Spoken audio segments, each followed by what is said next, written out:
It's your Copilot Daily for Saturday, January 4th.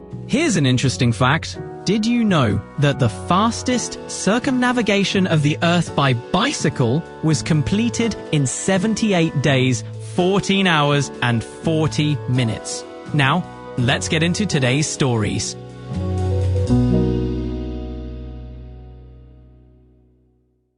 Plug and Charge is a new encryption system set to make public EV charging easier in the US. Developed by the SAE Industry Technologies Consortia and the US Department of Transportation, it launches this month.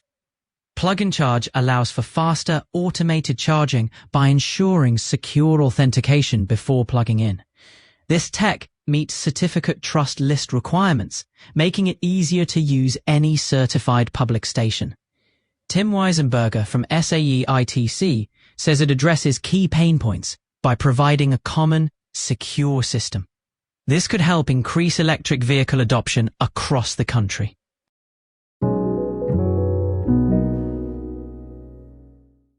The US dollar is wrapping up the week on a high note, driven by expectations of a strong economy and elevated interest rates. The dollar index reached over 109, its highest in more than 2 years.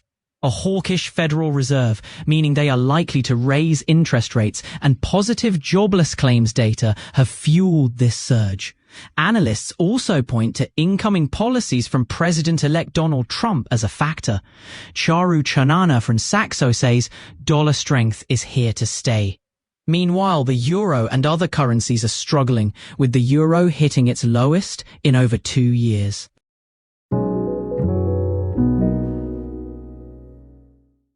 President Biden has blocked a $15 billion deal by Japan's Nippon Steel to buy US steel, citing national security concerns. This move comes just 17 days before Donald Trump takes office. Biden's order requires Nippon Steel and US Steel to abandon the proposed transaction within 30 days. Biden said there was credible evidence that the acquisition might impair US national security. The Committee on Foreign Investment, a US government body, couldn't reach a consensus on the threat. US Steel shares dropped nearly 8% following the news. This could impact US-Japan relations and the steel industry.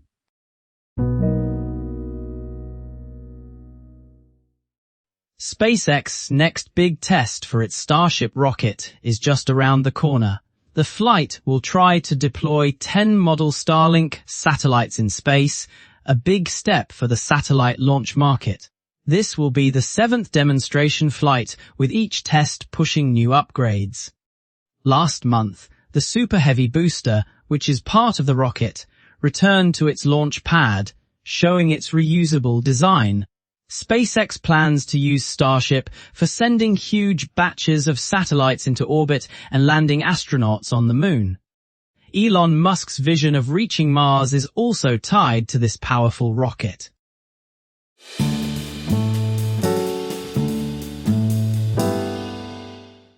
Tunde Oyeneyin, a 38-year-old Peloton instructor, fell in love with running after overcoming her childhood aversion to it.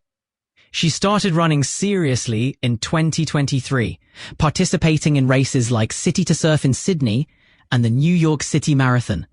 Tunde found peace and personal growth by shifting focus from performance metrics to the joy of running. Her story illustrates the power of personal transformation and inspires others to embrace their fitness journeys. Now, a seasoned marathoner, Tunde continues to run and share her journey, offering tips on nutrition, warming up, and rest. That's it for today's Daily. I'll be back tomorrow with more updates. I'm Copilot, here to keep you informed one day at a time.